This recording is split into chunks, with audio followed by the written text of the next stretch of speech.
This is Mike and Charles Woods. we're hanging out. We're actually at the Whole Foods in Philly. They got Whole Foods everywhere now. Two guys eating and talking.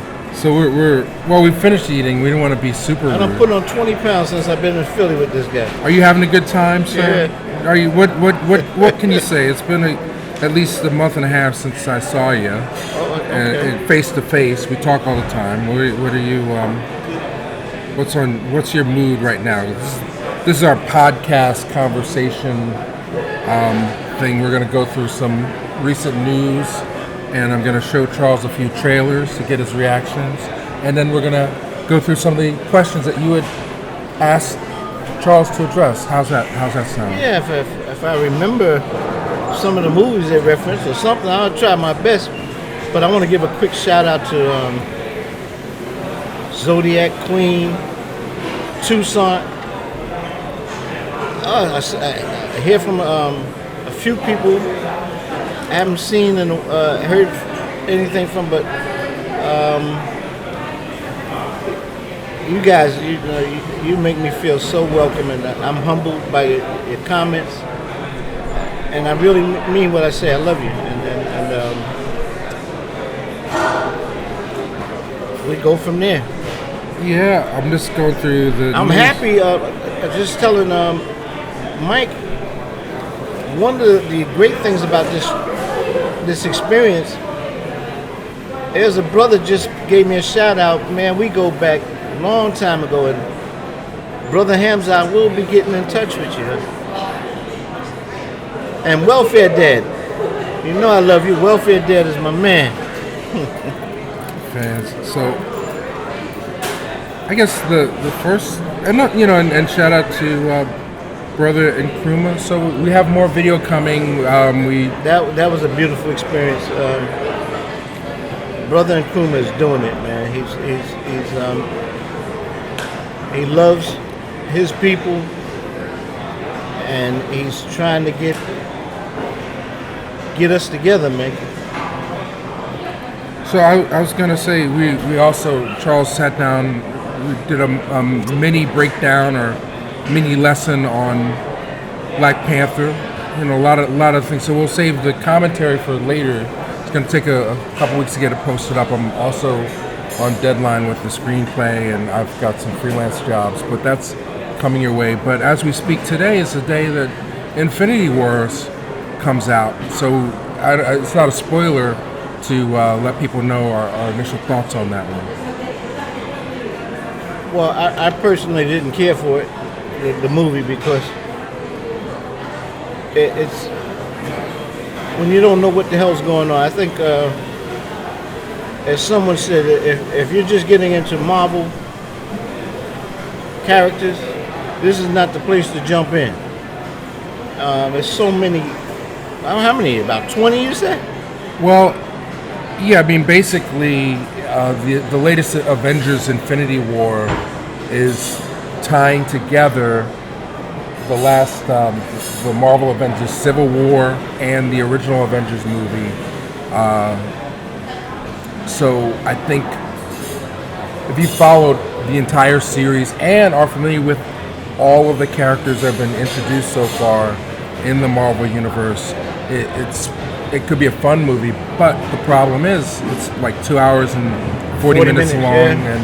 and they literally, it felt as heavy as the last Star Wars movie in terms of the obligatory set pieces to satisfy the fans, and it's also got a very dark ending that actually would disappoint anybody who was really amped up about Black Panther. My problem with a lot of these movies is that they're nothing but video games, man. You know what I mean? They're comic book aficionados. They really follow these characters, and if you don't keep it to the way it was put in the comics, they know the history in and out. I don't follow it that well, and so for them, they'll appreciate this movie. But it was too much fighting. It gets to be monotonous. It's like we used to say with sex films. How many different ways can you show people having sex? Right. So they made an attempt to add storylines. And when the guy went to see a sex film, he said, "Dad, I want to see the sex. I don't want to see a story." You know what I mean? Well, it's basically that's where we are with the superhero movies now. It is a lot of CGI, fight after fight after fight. Vibranium does not really come into play. Furious 7. Yeah. I told my brother, I said, if you put the dialogue on a page, it couldn't be more than a page and a half. It's all action, and that's what's selling. Yeah, so, I mean, if you're a fan, if you've seen every one of them, then you may have fun with this, but to me, it just felt like the last Star Wars, very long and drawn out and not engaging mentally in the same way that some of the better Marvel films do. We had an experience with one of the viewers, and I think At the screening. Yeah, I think it's going to be telling. I want to see the reaction to many others whom I expect will feel the same way. This is something that's not a spoiler, but what was isolated in Black Panther now becomes a war field. And many people felt, at least this one person expressed the fact that she was disappointed with what took place. It's tough. I mean, one of the things I've been thinking about most this past year, last few months, is how we're consuming media, our relationship to pop culture. It's very interesting, like Will Smith, he's trying to take on social media the way he took on Hollywood movies back in the day, and he's really, certain personalities are really working hard, like The Rock and Will Smith, to make their social media platform as entertaining and as exciting to their fans. But he was saying at Comic-Con, like, back in the day, audiences looked at stardom and celebrity as something they looked up to their fans. Now they want content in a way that they want to be able to know what you ate for breakfast, and really, like, the fan star relationship is more like they're your friends. I just want to make one quick comment. You brought up The Rock. Okay. And it's something I want to say. If people watch the comments I had on Black Panther, The Rock illustrates what I'm trying to say with Black Panther. If we want blackness is not going to give you a lot of money. Right. Well, I don't want you to spoil your commentary. No, what I'm saying is, so when you see the success of a black man, he's number one. Kevin Hart is in there. They're not representing blackness. No. It becomes, they're not seen as black. Rock is not seen as black. He's not projected as black. Right. And that's and the other thing is, when we go see movies like No Good Deed, Right. those movies that have black people in them, but they're not about blackness. That's what I mean. Well, I mean, I want to get to something that may be relevant to that issue. I just want to say, like, so your time's the most valuable asset, right? So 2 hours is still 2 hours. So if it's about spending $20 to go see a movie in 3D, or just sitting down having a conversation, you can have just as much fun in 2 hours doing anything. I think we grew up at a point where matinees were actually very affordable, and it was an escape. It's very interesting to see how media is being digested in this day and age and how it's transforming. But I think Hollywood has become so lowest common denominator that it's no longer exciting. Most movies are not exciting to me in that way because they're trying to please everybody. And that wasn't always the case. Even when it was Spielberg, it wasn't, the lowest common denominator was still television. Now it seems like it's flipped the other way around. Like in the 70s, people were really going after like ABC and things like that because there was like we're putting Jiggle TV on, and the shows like Three's Company and Wonder Woman. It's like, yes, you're putting sex out there to sell, and you're catering to the lowest common denominator. You want to get that 50 share. Now, TV, there's no such thing as a 50 share, so you're starting to see entertainment that's stratified to a brand identity for the network, or they're luring in what they consider the best talent to make movies and TV shows that will appeal to a very specific audience. Where film, it's the inverse. It's like, we need to get as many people in on opening weekend as possible, so let's dumb it down completely and make sure everything is spelled out as much as possible, except in the case of the Avengers, where it's like, you know, they already know they have your money 18 times already. So I heard the pre-sales are over the roof, man. You know. But I mean, do you sense that flipping of what the value of TV versus film? Like, it seems like anything when you create it, it's more ideological in the sense that someone's trying to make a statement, an artistic statement. But when it's starting to take shape, then you got the people who want to come in and say, how can we take this art form and really explore it and exploit it so we can make a whole lot of money with it. That's what capitalism is all about. And the other thing is, any system, it sustains itself by dumbing down the populace, numbing the populace.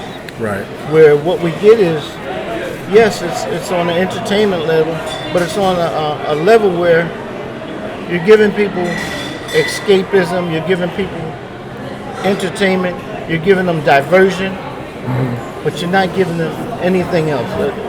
Right quick, Baba Dick. I love that man. Yes. He changed his whole way of living. He stopped eating certain foods and whatnot. We're in a culture where you question, how many times have they changed what are the basic foods we should eat? Yeah. You know what I'm saying? But what we eat, and someone saying you got to eat 3 square meals, where's that coming from? Well, I mean, when they got to the pyramid, we know that was all lobbies. Like, when they were changing the regulations, the dairy lobby, the meat lobby, they all went to the government and said, like, look, you can't tell people not to eat this stuff. Here's, like, make sure you tell people to eat a certain amount. So that's how we get to the pyramid. It's not that, I mean, in reality, you don't really need to eat more than once a day. Yeah, so the analogy I want to draw is that when I'm saying, you know, you're seeing a lot of stuff and there's some technology to it, it's the same thing with food. Somebody will tell you, don't tell me what I can eat, can't eat. You know, but you know, sugar's no good for you. Salt's no good for you. This stuff tastes good. Yeah. But it's no good for you. Well, you are what you eat. So, all right. So we're back in. So before we get into the Q&A from, you know, our viewers that wrote in, this thing came in last night. I thought it was fascinating. It had a lot to do with the Philadelphia world champion, Super Bowl champion Philadelphia Eagles. Were part of this thing. In October, the NFL had a confidential meeting between owners and players, and it was concerning Colin Kaepernick primarily, but it was a 3-hour meeting. The audio from the meeting leaked somehow, and the New York Times got a hold of it, and this was, I think, yesterday's headline or very late last night, this information came out, and I know you haven't had a chance to read it, but basically, the players were saying, you know, how are you gonna acquiesce to our protests? And the owners were saying, like, look, ratings are down for TV. This protest stuff is really hurting us. It's like, well, so they have different players quoting Eric Reed, who played for San Francisco and was the second person to kneel next to Kaepernick. He was playing for Philadelphia last year. He said, he's quoted as saying, Kaepernick was hung out to dry by the league. Nobody stepped up and said, "We support Colin's right to do this. We all let him become public enemy number one in this country, and he still doesn't have a job." So the players are lobbying to have him get a roster slot, and that would be a way to acquiesce some of the protests. But the owners, they basically just wanted it to stop, to the point where, and also they felt that the owners were feeling like Trump was getting in the middle of it, like they didn't necessarily want, like Trump was using the controversy to his own end. They wanted just to avoid the whole kneeling. They didn't want anybody to kneel. They want everybody to stand. That was the premise. But then one of the owners, the Houston Texas owner, Bob McNair, told the players they first needed to stop kneeling during the anthem. Quote, "You fellas need to ask your compadres. Fellas, stop that other business. Let's go out and do something that really produces positive results and will help you." Unquote. And then the Bills owner, Terry Pegula, he was even more direct, claiming the league was, quote unquote, under assault because of the rising tide of protests, sponsor unhappiness, and declining TV ratings. Quote, "We need some kind of immediate plan because of what's going on in society." He said, all of us now, we need to put a Band-Aid on what's going on in the country. He also suggested the league find a point person, preferably a player, to combat what he called a media problem. But his example was a poor choice considering the already charged political climate. Quote, "For years we've watched the National Rifle Association use Charlton Heston as a figurehead," Pegula said. "We need a spokesman. For us to have a face, as an African American, at least a face that could be in the media, we could fall behind that." So basically they're saying, hey, can we get a black player to sort of address all these issues publicly so we can get down to business? I mean, what are your thoughts about? That's same old, same old. They always do the optics game. Mm-hmm. Okay, years ago when Paul Robeson was criticizing the American system,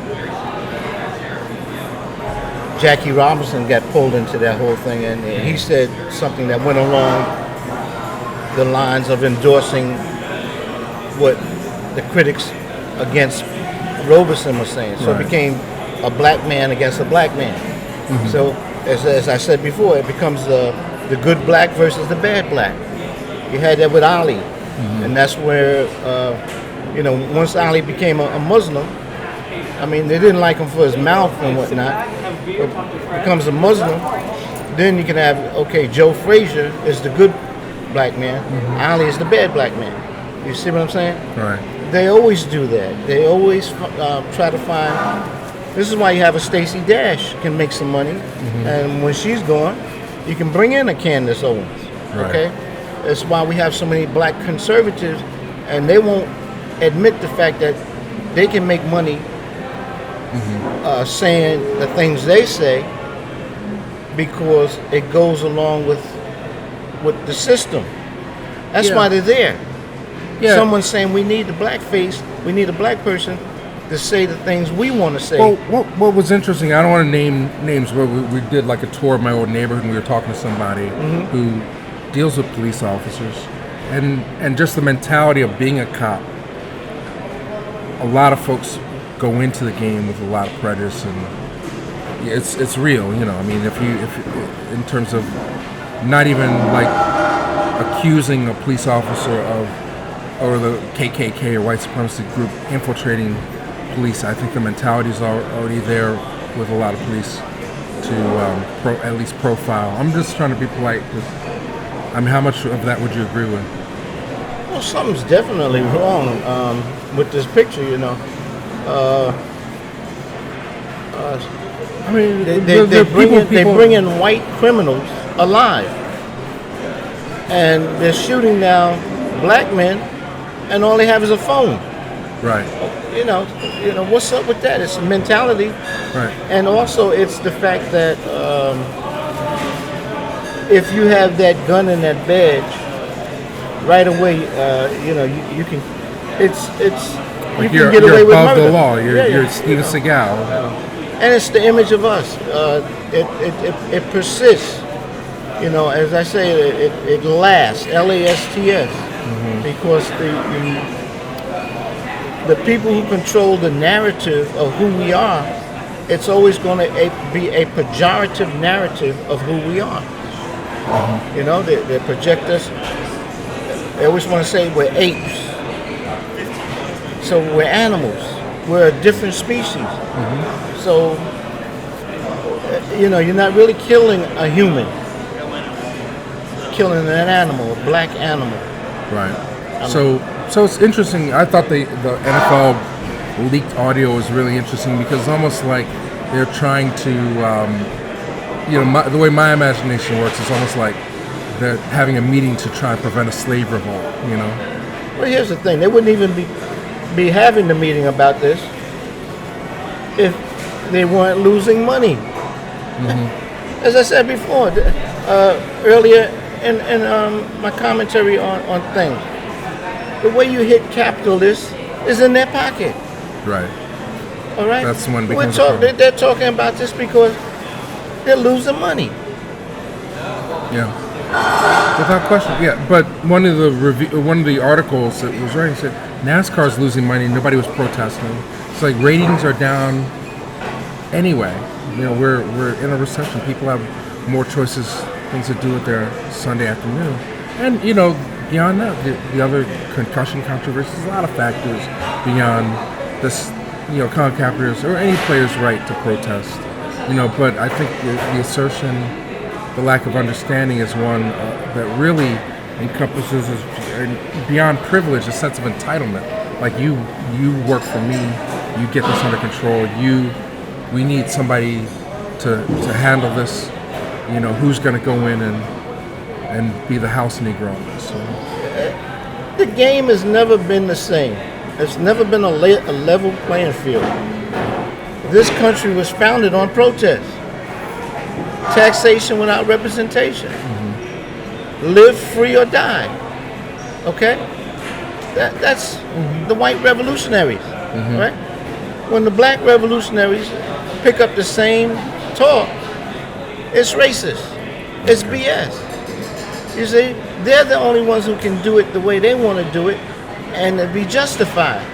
When we want to do it, what's wrong with these people? They're getting everything. They're getting welfare. If they don't like this country, then go back to Africa. Next, the Charles Woods Netflix comedy special. What's in a word? Well, someone isn't it punny business? One of the viewers wanted to know what I thought about Monique. Let's get into that. Yeah. All right. Let's see. I got this one's a little more reliable. I can go through here, and just on the questions, I'll go through them very quickly. Speed round, and I'm just going to ask questions if I feel Charles is incorrect or wrong or old because he is getting old. I will. Yes. Well, someone said, "Look like I'm preoccupied." I am. I will try. I am very preoccupied because I'm going through a lot. I appreciate you being here. Yeah. But we're gonna come through it and manifest some great things. So let me find this. Remember to hit the notification bell also, and that way you see these videos as soon as they're posted. And today on was this Black Jeopardy, we have our contestant Charles Woods, and he's going to answer your questions that you posted here. Or Blacks in Jeopardy, if you talk about Cosby. I can't take another one. R. Kelly, he needs to go to jail. Oh my goodness. And maybe there might be 2 or 3 other folks. If we can get all the black. Didn't he recently was accused of giving somebody STD? Yeah, they all do. They all got it. But I'm saying this Cosby weighing hard on me. Just get them all out of the way now, so at least we have at least a year where we can feel like, okay, they're not going to get any more folks. So we asked folks to create questions for Charles, and let's go through them. You ready? Yeah. Okay, I'm gonna cue it up and we hit pause on this. All right, now. 13 comments. Okay, this shouldn't take long. On what? On the questions? On the questions, yeah. Let's see. Oh, here's one. I'm not sure if you have the answer to this, but maybe you can comment on in general. I watched a video on this channel called Lost, Stolen, or Strayed. I would love to know if there's an update on the boys, now men, who are taught positive affirmation from their teacher, and what happened to the teacher as well. If alive, would he be in his 80s? Also, follow up on the documentary of the families from the video 1967, Tenement Chicago. Well, we know what happened to Cosby from Lost, Stolen, or Strayed. Yeah. I'm not sure if we have any other information. No, it's an interesting question because I was wondering the same thing. Just the consciousness that those young kids were getting at that time, which was wonderful. You know, that black consciousness. Like Black Panther schools. Yeah. Brother Nkrumah's too young to have been one of those kids, right? Well, we do have the extendage of the. If you look at our video, Marley Diaz and the Wonder Girls, Supergirls, they have a summer camp where they use Ma'at principles to empower young girls in terms of diet, consciousness, and their parents are involved. So the legacy continues. You know, they're very seldom follow-ups because these things were made for TV. One thing that's interesting, it's not a video that I will post on my channel, but another YouTuber, I think it's David Hoffman channel, has a documentary about that was done by Gordon Parks, where he had spent a few weeks with a Harlem family that was going through a bunch of issues, doing a photo essay for life, and then he followed up with a short film. That film is on YouTube, and as well as, I think if it's on YouTube on Vimeo, 25 years later, they talked to the young boy that was in that documentary about what his life was about, and he recently passed, but he worked. He said we had a whole family full of kids. I was the only one that kind of survived it. Even the end of that photo essay was the father got caught. He got drunk and got caught cheating, and the wife poured hot water and with butter on him, and the photos were like she's apologizing to him in the burn ward. Was one of the images, but so there's a documentary. That wasn't the inspiration for the Isaac Hayes album, was it? Hot Butter Soul. Al Green was on that same record label. Maybe there's something with the grits and the. Don't mess with a black woman. Well, anyway, that's all we got. Can't wait to hear from Charles Woods. However, I don't have any questions at the time. Well, thank you, Kenneth. All right. There's a brother Tucson. I told him I was going to give him a shout out. He asked on a different post about the war films and what his father's around my age. Okay. And what I thought about the war films, because he likes the films about Vietnam and things like the that. Documentaries? No, the movies. The movies, okay. And being that I was in Vietnam, but war films is something, brother. I never liked war films. Okay. Never liked war films. I was someone put on a Western. I watch a Western all day long. I grew up on Westerns, and I can expound on Westerns. But the one thing when I was growing up, and this is something your dad could relate to, is the fact that I always use the term adult discount. You don't have the adult discount to know that what you're being fed is propaganda. It's propagandistic, but it's also revisionist history. Oh yeah. It's whitewashing. Okay, where they're showing the white man is the only man who did anything to settle the West, and that's a bunch of BS. Right. But I didn't realize until later on that I grew up loving a bunch of white Confederates. You know, we used to watch Nick Adams.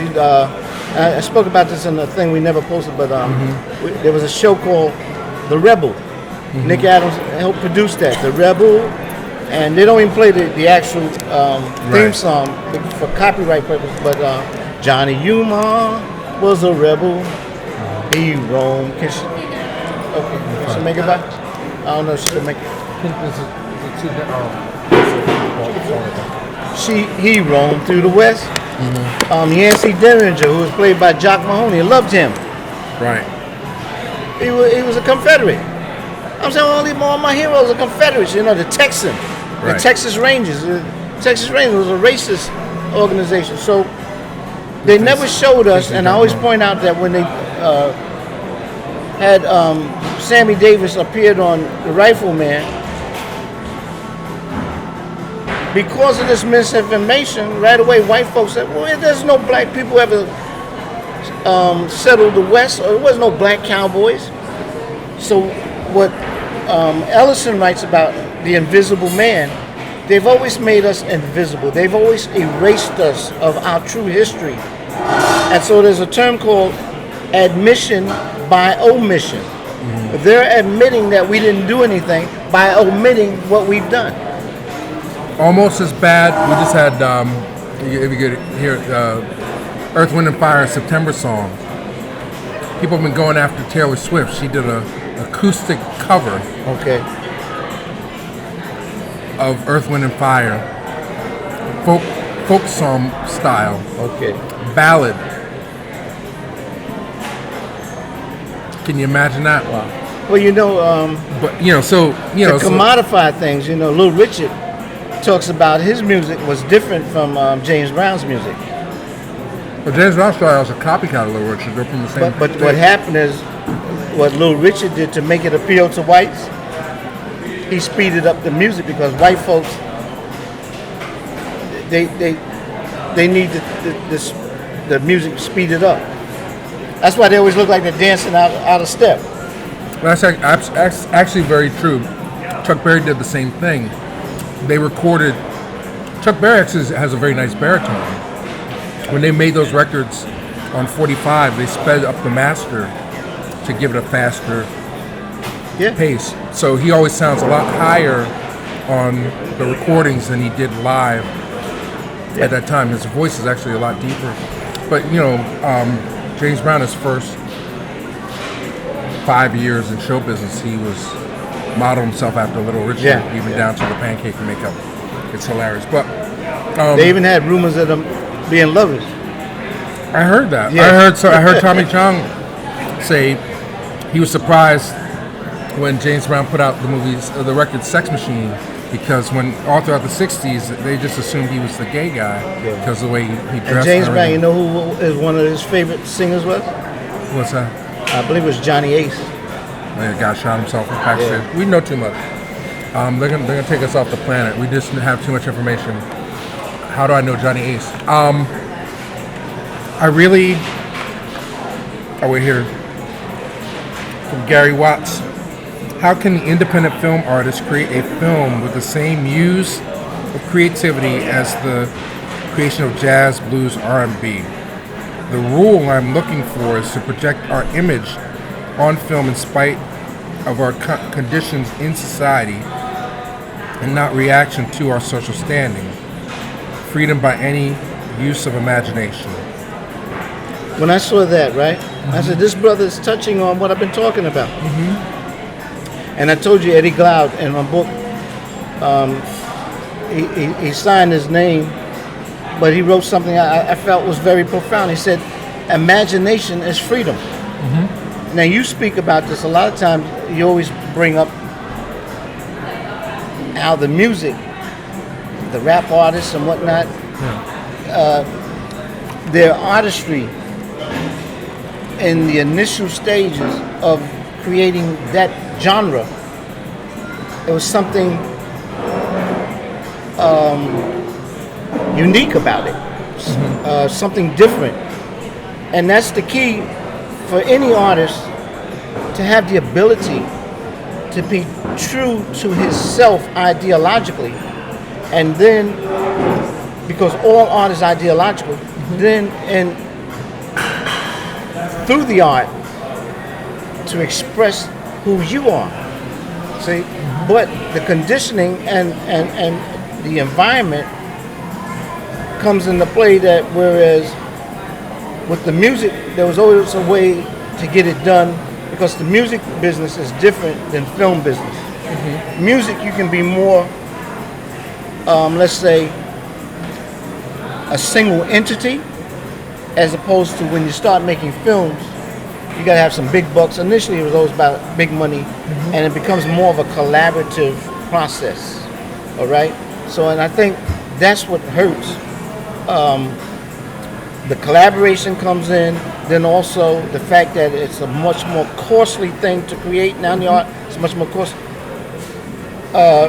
If you don't have the funding to do it, if someone's going to invest, now it becomes a thing where that you're going to be pulled away from what you want to do, because what's going to come into the picture is, I don't want to lose no money, man, but let's do this the most commercially commodified way, and that's what happens. Well, I completely agree. Also, access to technology also factors into the economics of filmmaking as well. Like a lot of what we consider the black aesthetic, or what defines us, is not just about our natural sense of creativity, having to make things out of nothing, which is, I think, a core principle of what I think defines blackness or black Americanness, is that we've had to continually figure out ways to maintain and survive and excel with and navigate through a very difficult system. But in music and sports, we tend to make the best because of segregation, we were not allowed to participate. So we made up our own rules, our own games. We really competed against one another, and by the time it became something that white folks were interested in, it was at a refined level. You know, be it taking jazz. The creation of jazz was done in small nightclubs night after night. You know, probably 20 years before the first record was produced, W.C. Handy, that type of music was being formulated and regulated night after night in small, intimate spaces, and we continue to see that type of thing evolve throughout the history of music. With sports, Negro League Baseball, of course, you're going to get, once the doors are open for black ball players to compete against everyone, they're going to cherry pick the best players to go into that sport, you know. So right through that sort of gestation period, we cultivate some originality and greatness. Within film, there's always this categorical exclusion financially and just having access to the technology. Those doors were virtually closed. You could perhaps be a great painter or even a great playwright, but we've had discussions about how many of our great writers really had opportunities to work in Hollywood on their own terms. You know, even white authors have difficulty when, like, Barton Fink is a classic film by the Coen brothers. It talks about a successful author being brought to Hollywood to write screenplays. It's very difficult to navigate, like you say, in that collaborative environment, that commercial environment. We did a piece at the first or second year Black Star. I talked to Arthur Jaffa and Cineclass DP about how is it possible to develop a black aesthetic, and they used a lot of technical examples where they said not within the culture of the way Hollywood movies are made, which is within a schedule and a structure to stay on time and on budget. Like, you really need the creative space to experiment while you're on the set, you know, almost like I guess Robert Altman developed his own style. Like, so they basically said within, if you have to shoot within the concept of American time, you're not going to be able to develop a film that's uniquely African or African American, much in the same way that, you know, being a Hong Kong fan, when John Woo came to America, he didn't last long. You know, like we loved. They said, and Tarantino ripped them off left and right. The bullet ballets with Chow Yun-fat, all the hard, all the Chow Yun-fat movies that were made in Hong Kong, all the movies that Jackie Chan made in Hong Kong. When they came to America, they couldn't do those same things because they operate under a different system of. They might take 3 weeks to make one sequence of the film, like working out the stunts, shooting it piece by piece. To execute that might take 2 weeks, where with an American budget, they say, well, you have to do this whole scene in 2 days. Well, I think one of the overlooked factors in being able to develop a black aesthetic is the importance of having a receptive audience. A lot of people don't discuss that, okay? I always said one of the things we first have to do is define what we mean by black aesthetic. Even one of the viewers wanted to know, what do you mean by black, real black? What's real black? So that has to be defined. So then once you define what a black aesthetic is, and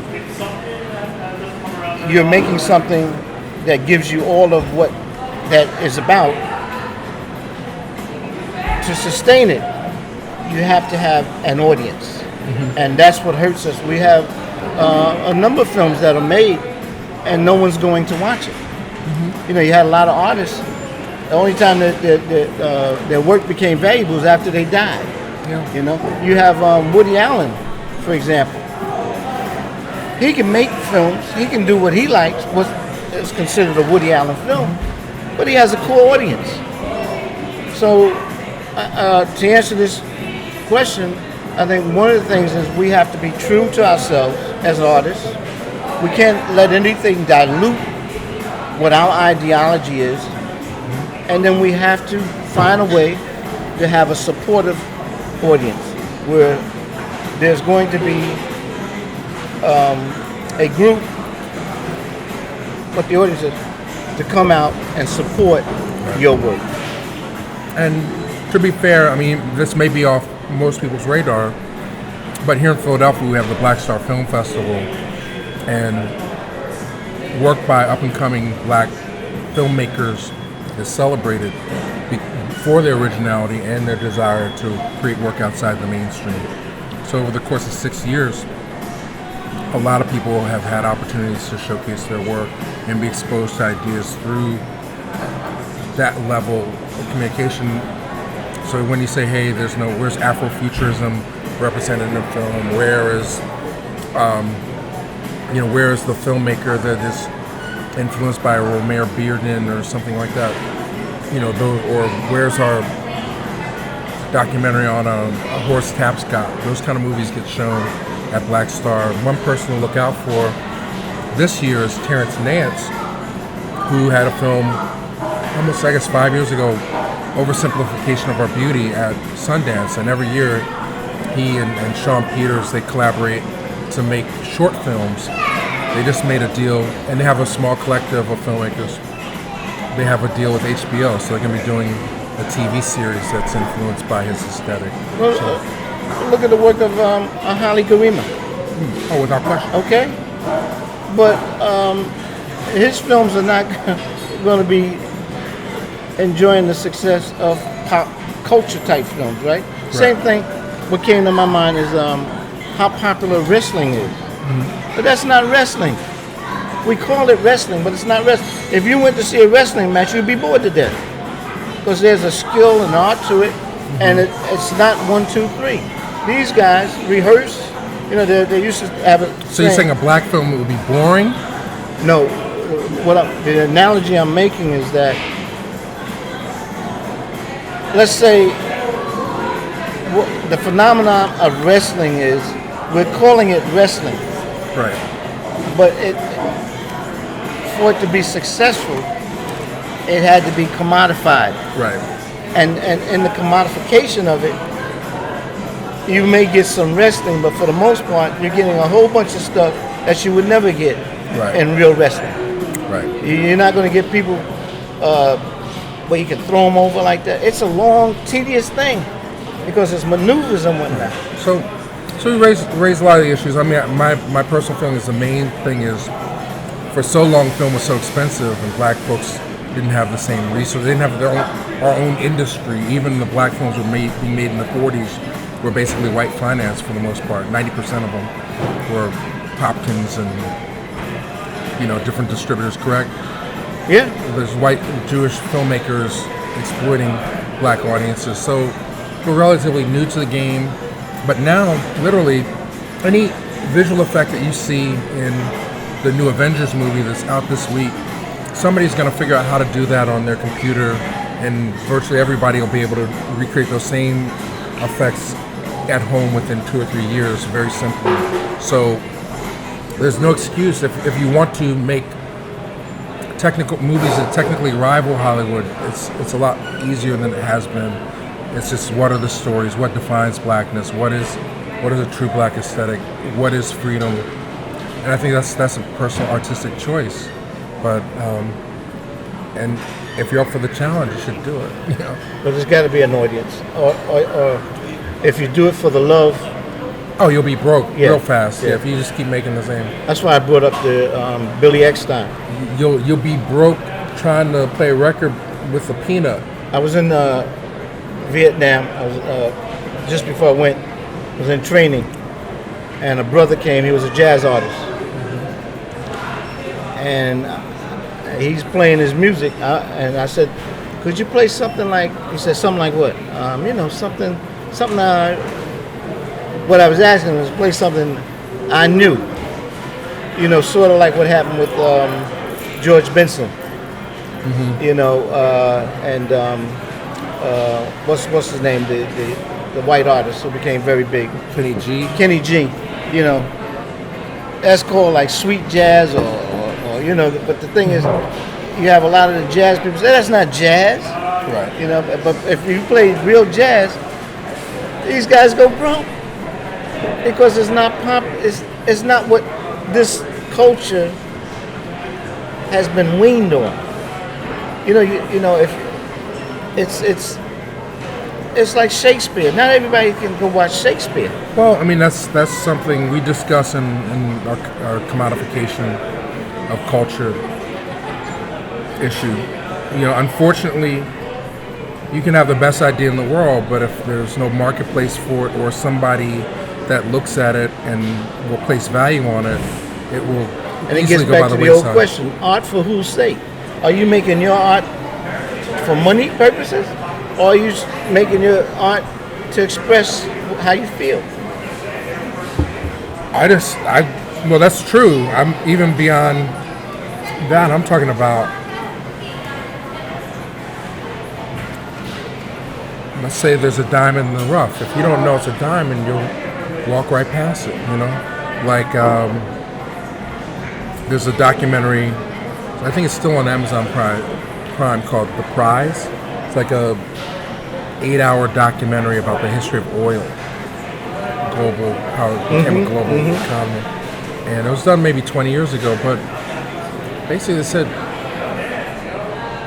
oil is petroleum. It's Vaseline. And for millions of years, it literally just came up out of the ground and meant nothing.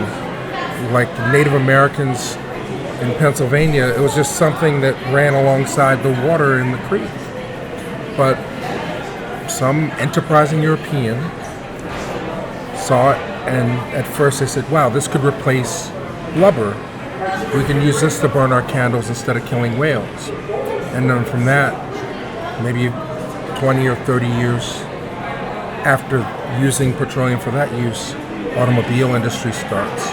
And then that's when the global need and discovery for controlling all the reserves of oil on the planet became important to people. And it's almost like, what determines the worth of a diamond? Why do we look at gold and feel that it's a precious metal? And I think black creativity, it's always undervalued until a white person puts a price tag on it, and then it could be overvalued to the point where no further creativity is allowed. No, everybody becomes a copycat of that, and then it slows the innovation for a time being. So I think what happened in music with jazz was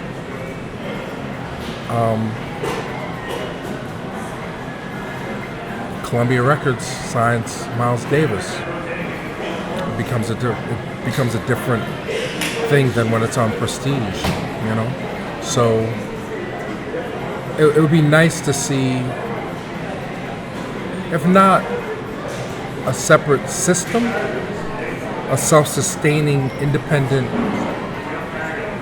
film distribution paradigm or marketing paradigm where work is a little left of center. And Array's doing it, but it's a distribution more like a production. Like, what would be the equivalent if you want to take it back